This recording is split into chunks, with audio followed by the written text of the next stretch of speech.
Hello, everyone. My name is Amara Kazmi, and I'm a lawyer by profession. And I'm delighted to welcome you to this podcast series, curated to be informative, insightful, and grounded in real world experience.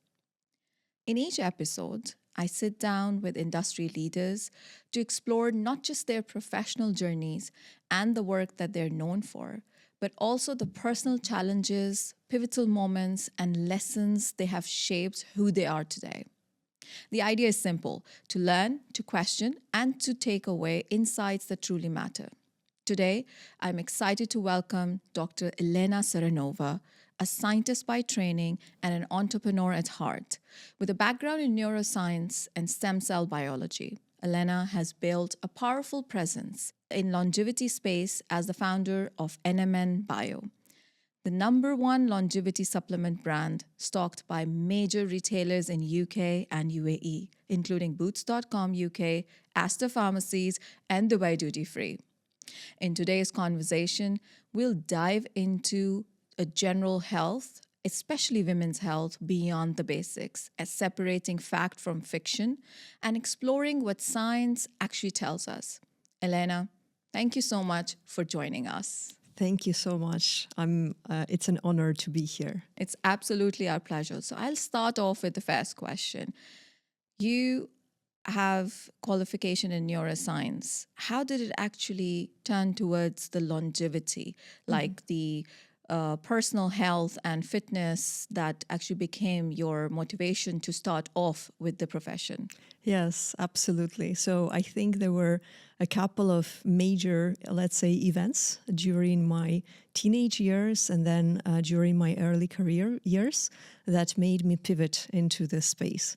So on a personal level, when I was a teenager, I used to watch some Hollywood movies with vampires. Wow. And, this was the first example where I actually realized, wait a minute, so aging doesn't need to be necessary. It can be optional. So for me, this was like a very interesting idea that actually we can live, forever.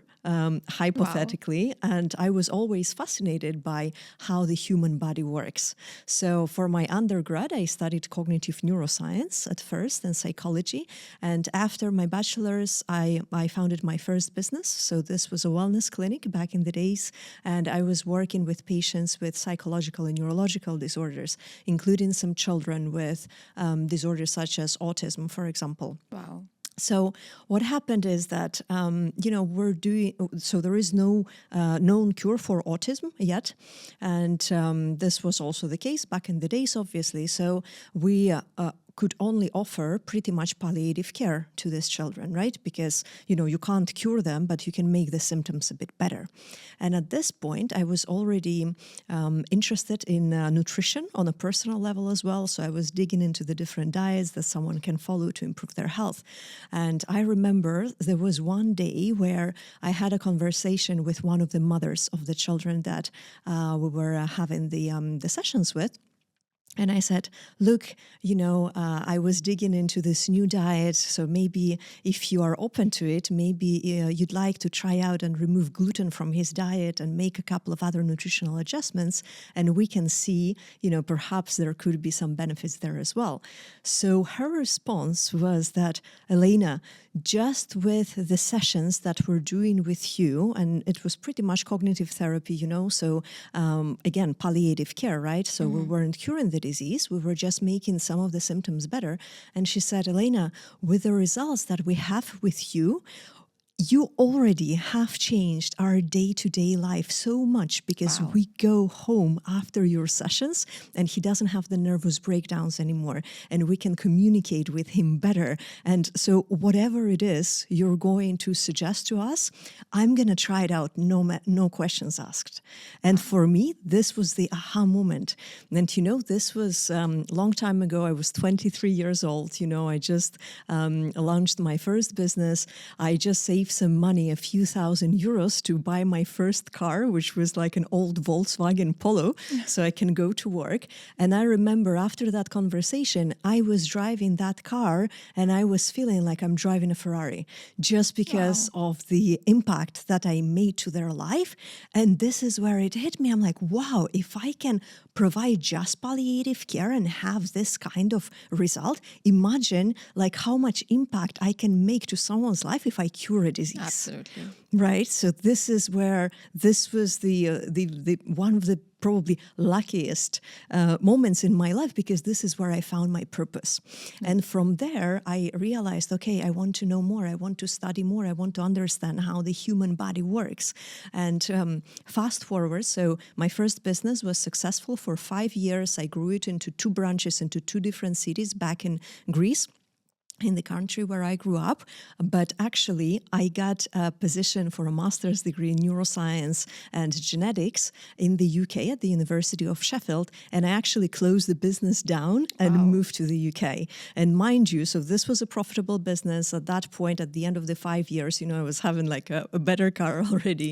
I had a really nice apartment, an assistant and everything. So I was actually having quite a comfortable life, but I knew I wanted to make more impact. So it didn't matter. Yes, exactly, because I'm driven by impact and I'm driven by innovation. So I moved to the UK, from the savings of my first business. I was a self-funded student in the UK. I did my master's degree.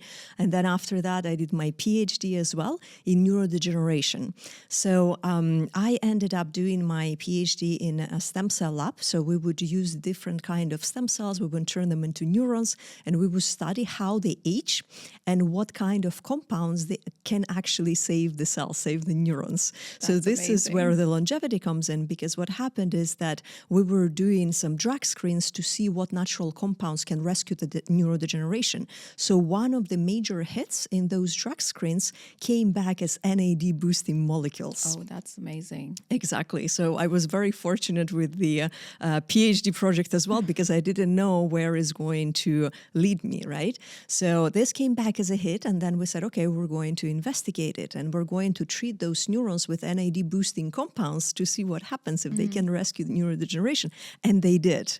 And this is what I published in the Cell Reports as well back in 2023 out of my PhD research, where we showed that boosting NAD, even if other pathologies are present in neurodegeneration, such as, for example, decreased autophagy. So autophagy is the intracellular clearing process in the cells.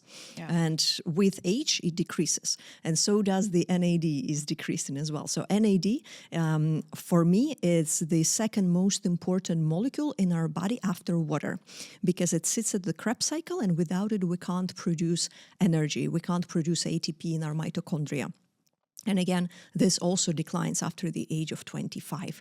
And then it all kind of came together as a puzzle, because I realized, wow, this is such an important process. And actually, like from my studies, I can see that it can rescue so many things at a cellular level. So I wanted to investigate this more. I bought myself an NMN supplement back in 2019. And back then, there were only a couple of companies selling it on Amazon. And then I realized, like 2 days later, I wasn't tired anymore. And I said, wow, I've never felt such an effect from a supplement in my life, right? So a month later, I go back to Amazon. This vendor is now out of stock, so I buy from the other one. And then a month later, I feel amazing. I want to buy again. Now this vendor is out of stock. And I'm like, wait a minute, what's going on here? There is a lot of demand. There is not enough supply. And then I'm realizing that a lot of some human clinical studies are coming out during 2018 and 2019, and they're showing efficacy, they're showing safety, and they're showing very, very robust results on pretty much everything that they measure, right? So I said, okay, this is an excellent profile for a natural ingredient that is super safe, so there is no side effects, because usually you dig into human clinical trials and you see, oh, wow, they excluded 25 people. And then you want to, dig into this further, and then you find some information, oh, wow, someone, actually had some serious side effects, so they dropped out of the clinical trial. This was not the case with NMN. And I realized, okay, and then I look into the work from different labs, and it's all super, super robust, and the efficiency is being replicated across different labs. So I said, wow, this is it. So I realized, okay, you know what? I found a product market fit. I would love to actually provide high quality NMN and NAD boosting compounds to consumers, because I would email some companies myself. They wouldn't reply with certificates of analysis. So I said, there has to be another way. And then I also realized there is also a founder market fit, because I'm literally doing my PhD in NAD metabolism. So it all came together like this. And, you know, the company started just from like a small capital injection from a relative. And it's still like 5 years later, I bootstrapped the whole thing from 30,000 euros. You know, now, as you mentioned, we're the number one brand in the UAE. We hold over 70% of the UAE market. Aster Pharmacies, Bin Sina, Dubai Duty Free. We actually just got news that we're going to be launching in Supercare Pharmacies as well, which is another 200 stores in Q1 2026. Yeah, so the company is going from strength to strength. We were the first NMN product on Boots.com in the UK as well that they stocked as their preferred longevity supplement range. And the whole thing started from this idea, and I managed to pretty much keep it as a family business so far. That's very, that's amazing. The way you have put it all together, you have basically answered my follow-up questions, but that gave us actually the time to get to know more about you and to ask you more questions. And I think what you said is very relatable, that the incidences that happens in your life actually draw your attention towards the path that you have to actually work on. And the incident that you mentioned with the child that you took care of and helped him. And look, I mean, because of that, you are a founder of NMN. It's your own company. You are amazing entrepreneur, and you're doing things and also helping women. Absolutely. And that is how we actually met, and we started having the conversation about how we all should have a food, like what's the first thing that we should eat, and like intermittent fasting, and also high protein diet. So tell me a little bit about this diet that you promote. And I would say that, yes, I initially did read about it too, but then I did not have the courage, I would say, or heart to actually follow it, because I am, and like just like everybody else, I am carb addicted. So how did you like discipline yourself to focus on this form of diet? Absolutely. I think. And what would you call this diet? Yes, I think that if I had to give it a name, like what my diet is for the past few years, is just the carnivore diet. Or you can generalize and you can say that it's just the form of a low carb diet that I basically follow. So it all started back in the lab, actually, while I was still doing my PhD, because as a scientist, I'm very data driven. So for anything that I implement on my own health, I want to see the evidence. I want to see how it works. I want to understand the biochemical processes.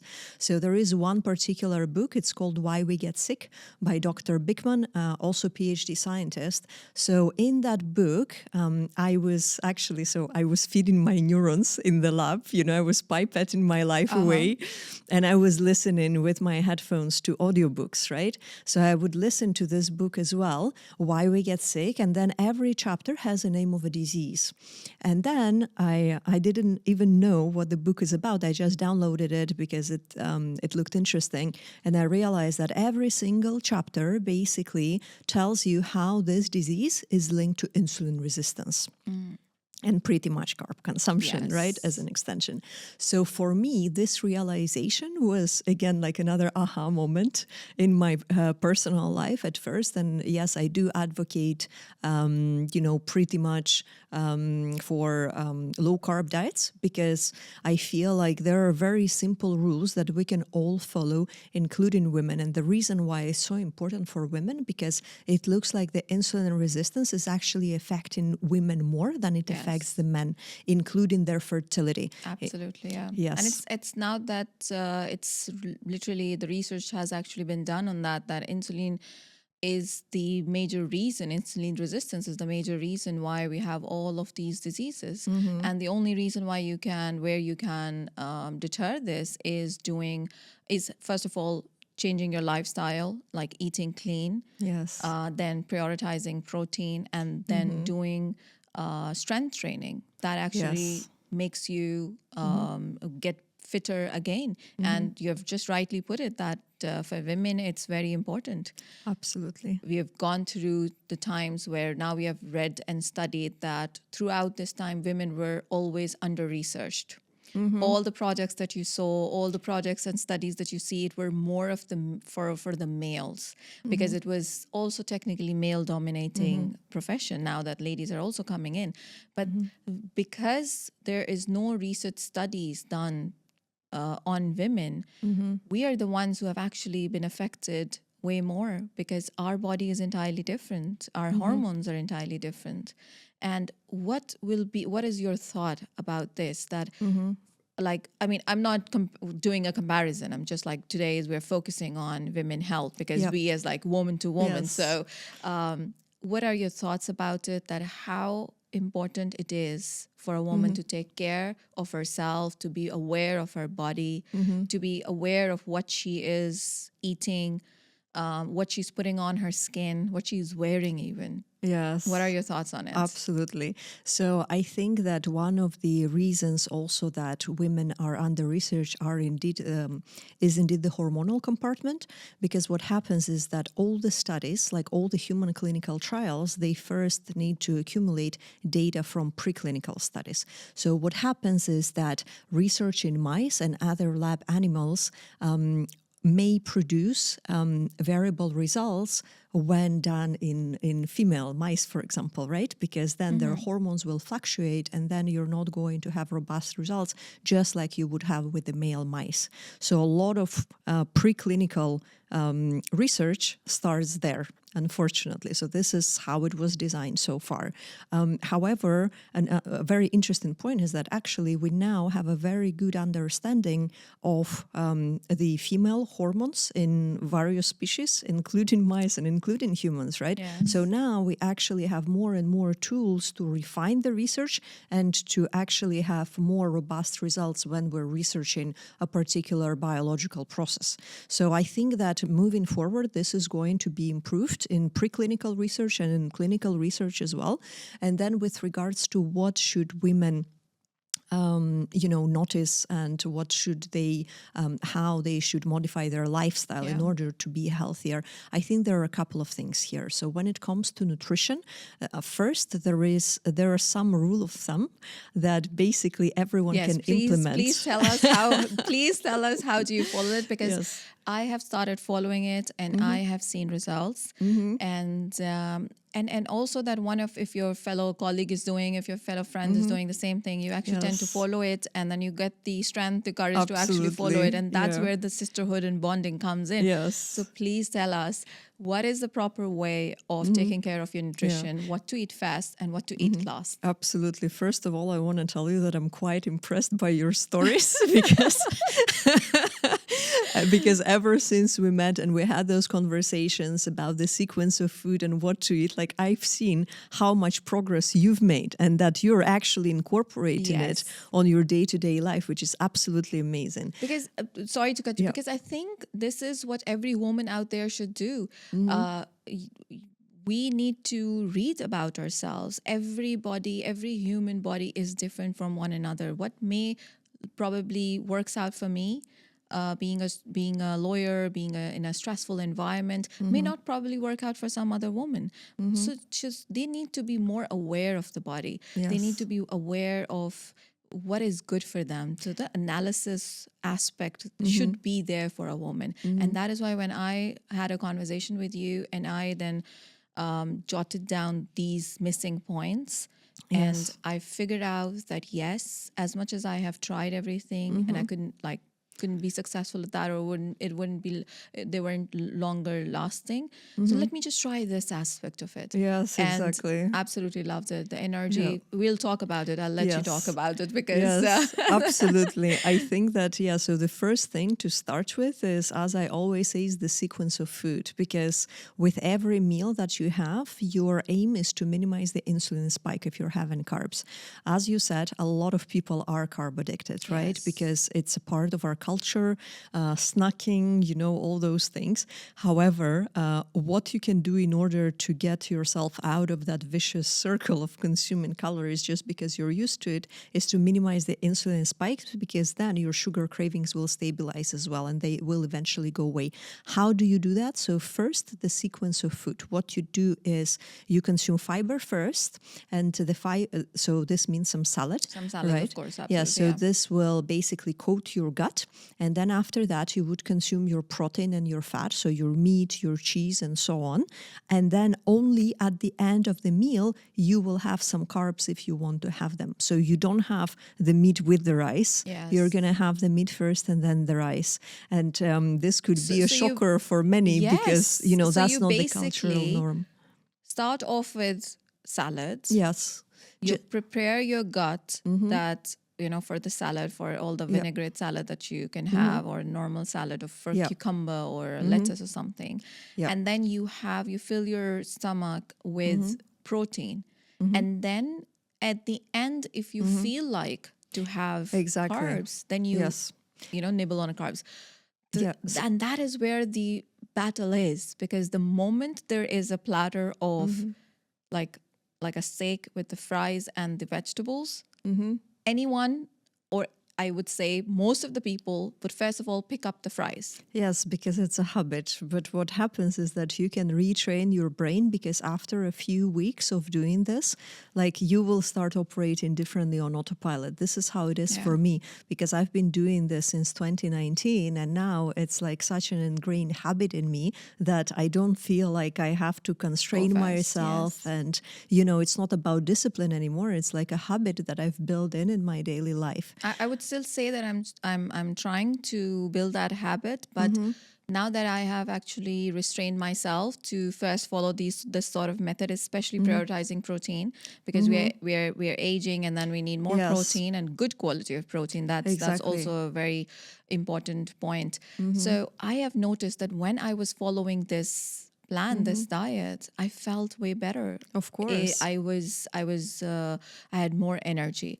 And then in between, when I deviated from the path, I felt that, yes, I do not have that same energy. But then that was basically the point where I figured out that this is what I was doing for my body, which was eating clean, good, healthy food, prioritizing protein and fats. And then later on, sometimes I would not even have carbs.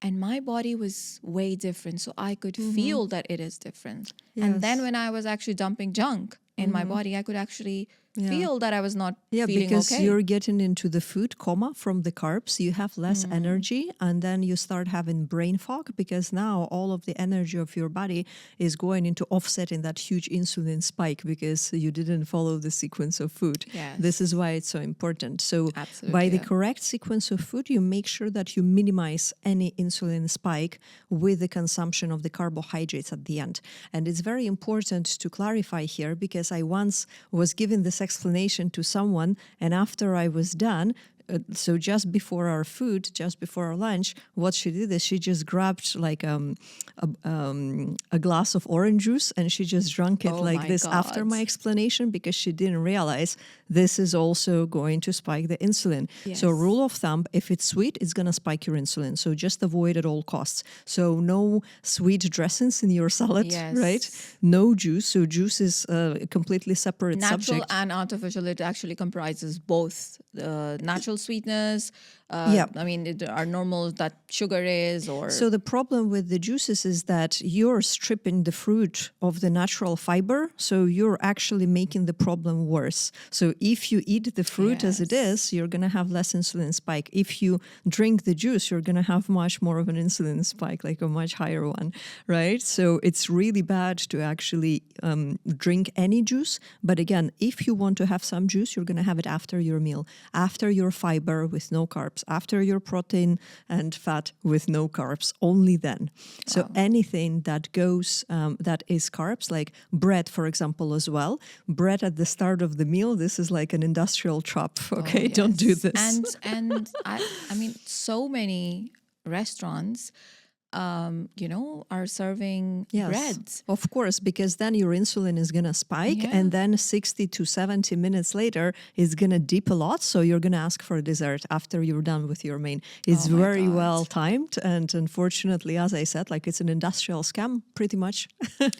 Gosh, but I think we have evolved so Mm-hmm. much from the natural way of our eating, having sweet breakfast, to now savory breakfast and high protein breakfast. And I think super people are important. now learning about it because there's so much out there that you can experiment with, that you can actually feel, and there's an instant recovery within. If you follow this for 1 week, you will feel drastic change in your body. Absolutely. And for women, it's very important because we run on Yes. hormones, basically. Yes. So, And so going back yes. to that subject of the female reproductive health, right? Because there are so many women nowadays that have polycystic ovary syndrome, for Absolutely. example, which is directly correlated to insulin resistance.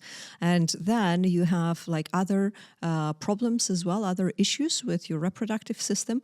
And there was a very funny incident. Like last year, I went to the gynecologist, and it was like an evening appointment. So I think it was like 7 p.m., something like that. So I was basically the last appointment of the day for the doctor.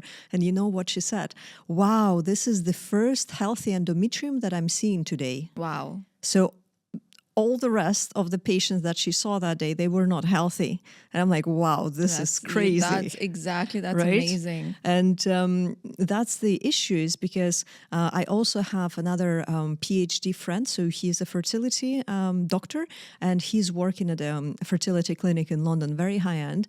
And he told me that the rates of natural conception right now, it's literally like it's falling from Absolutely, the yes. cliff, and it's nearing zero. Yeah. So they're seeing so many couples every week. They're trying with IVF and everything, but actually, the problem to If fix your body is weak to even carry the baby, what are you giving even to that baby? Which is my next point. So you touched on prioritizing protein. This is super, super important. This is another hack also. So basically, for every kg of your body weight, you want to consume between 1.5 to 2 grams of protein per day. The standard recommendation is lower than this, but for longevity, there are two things. For longevity, you need to consume as much. And secondly, like this will also ensure that you also are combating nutrient deficiencies, especially with red meat that is very nutrient dense, right? So you get a bunch of nutrients from either steaks or even meat organs. Organ meats, yes. If you don't like I it, actually don't like organ meats. I don't like it either. But I gotta eat. Look, this is not a problem because I nowadays you developed can. a palate for sardines, but Yeah. sometimes it's just like when I really feel like eating sardines, then I would eat it. I don't like sardines either. What I do for the beef organs, because I don't like them myself, is I take desiccated beef liver capsules. Okay. So then I don't need to eat it, right? But I get all the nutrients. And beef liver is actually the most nutrient dense food in the world because it has all the vitamins that you need. It's a nature's multivitamin, right? So our reproductive hormones are directly tied up to the nutrient availability in our body. So if we are nutrient deficient, which around 90% of people are, and no absolutely. one's We all checking, are. right? Absolutely, yes. Yes.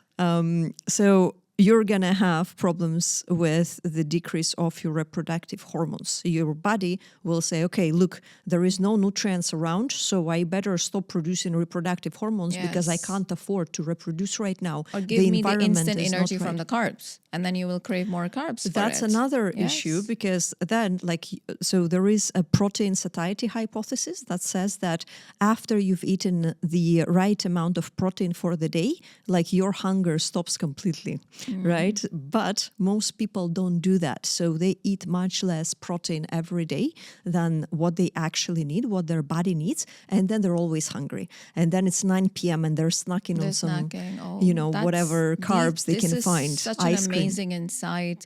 We're running on time, but we're gonna, conclude it by also. I would like to ask you this, rather share this with you, which I have experienced myself, and I think most of the other women also experience the same. That nutrition is, of course, very important, but your lifestyle, your circumstances where you are in, especially when you're in a very stressful environment, toxicity, that also impact your health. Yes. What is your 2 cents on that? Absolutely. I think that one of the most important things to fix in your life in terms of your lifestyle is your circadian rhythm, is your sleep. So have a consistent time for your sleep, maybe within 30 minutes. Like, let's say for myself, it's between 10:30 and 11 p.m. I always go to sleep 99% of the time is this interval. And then you have a consistent morning routine as well. You can get a bit of exercise. And again, it has nothing to do with how you feel and whether you want to do it. You just do it every day. Because health is your top priority. Yes. And there comes a time when you then realize that sleep is very important for you. Yes. You can no longer then wear that as a badge of honor that, I stayed up all night and I did not eat anything. Because there was a time when we used to even do that, Yeah, oh my God, absolutely. I Yeah, stayed it was up the all same night. at uni. Yeah. Yes, but then you realize that this is not something that you have to wear it as a badge of honor, but this Yes. is something that you have to work on. Exactly. Eating clean, having your habits right, following your circadian rhythm, morning routine. We will Yes. have another session where we'll discuss all that Absolutely. in detail. But for now, before we wind up, what is your giveaway to women? Like what is the few tips that you want to give them, give away on this episode? I treat every aspect of my life the same, meaning that just the same way I approach my work, and I approach it very seriously, I'm going to refine my skill set to be the best business owner that I can. I'm doing the same with my health. I'm doing the same with my relationships.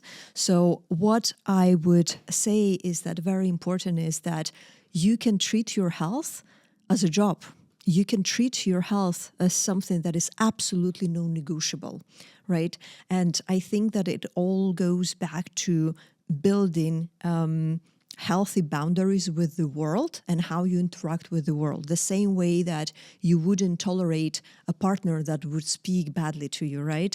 Or to work with someone who disrespects you. When it comes to your body, it's you. There is no line manager. There is no one else managing your health. It's you. You're 100% responsible, and you should treat your health this way every day, because with every single decision that you make, you can either be healthier or not. And it's up to you to decide. So this would be my giveaway. An absolute giveaway where this message is so important and so relatable. And I think everyone should, make an effort to work on this. Thank you so much for this episode. Thank you, Elena, for joining in. Thank you so much for having me. So guys, this conversation has been incredibly insightful. I thank Elena for bringing clarity, science, and honesty to a topic that so many women are quietly navigating without enough reliable information. To everyone listening, I hope this episode encouraged you to question the narratives around women's health and aging, and to seek out information that's grounded in evidence, not fear or trends. Thank you all for tuning in. You can list down your queries in the comments and we'll have Elena answer them next time. I'll see you in the next episode. Till then, bye-bye.